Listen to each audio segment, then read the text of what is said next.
Assalamualaikum teman-teman, apa kabarnya? Semoga sehat selalu ya. Jangan lupa sebelum memutar video ini, kalian harus sudah berdoa terlebih dahulu. Nah, jika kemarin sudah mengetahui cara penyederhanaan pecahan, kali ini kita akan mengerjakan soal-soal yang berkaitan dengan penyederhanaan pecahan. Sudah siap? Mari kita mulai. Oke teman-teman, ini ada soal yang pertama, pecahan paling sederhana dari 60/96. Kita perhatikan ya, ada tulisan keterangan paling sederhana, berarti kita harus membagi. Ingat ya teman-teman, di sini syarat baginya itu pembagi atas harus sama dengan pembagi bawah. Misalnya 60 dibagi 7, 96 juga harus bisa dibagi dengan 7, kayak gitu. Nah, setelah teman-teman mencari, ternyata nih 60/96 itu sama-sama bisa dibagi 12 ya, yang hasilnya 5/8. Nah, teman-teman, berarti dari option kita bisa jawab yang C, jawabannya. Lalu ada yang kedua, itu ada mengubah pecahan persen dari pecahan biasa. Pecahan biasanya ada 13/20. Opsinya ada 13%, yang B 52%, yang C 56%, dan yang D ada 65%. Nah teman-teman, jika seperti ini kita harus merubah penyebutnya ke 100, bukan yang mendekati 10 atau 1000, karena bentuk persen itu sama dengan per 100. Berarti kita harus mengalihkan 20 kali berapa nih teman-teman, yang hasilnya jadi 100, yaitu dikali 4. Jika di bawah dikali 4, atas juga harus dikali 4 ya teman-teman, jangan lupa. 13 dikali 4 hasilnya 52.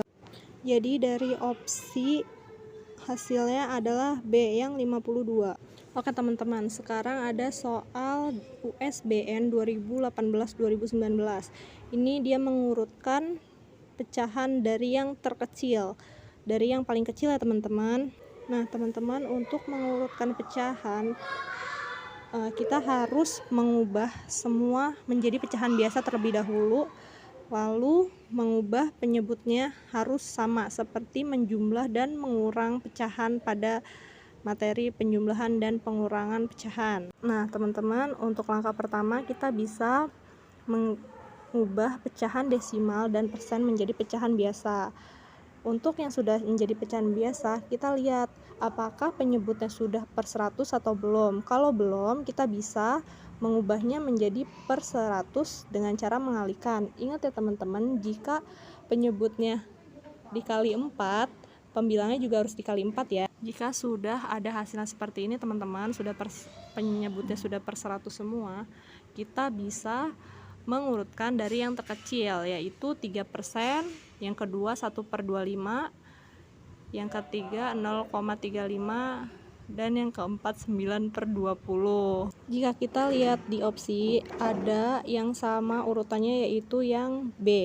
Oke, next nomor 4, di sini ada pecahan yang senilai dengan 26/39.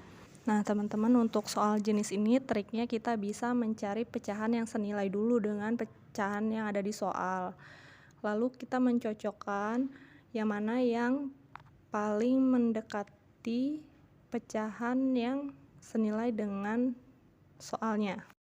Nah teman-teman, untuk pemecahan masalahnya kita membagi dulu 26/39 dengan angka yang sama-sama bisa dibagi. Di sini kita menemukan 13 ya teman-teman. 13 tuh bisa dibagi dengan 29, dan 13 juga bisa dibagi dengan 39.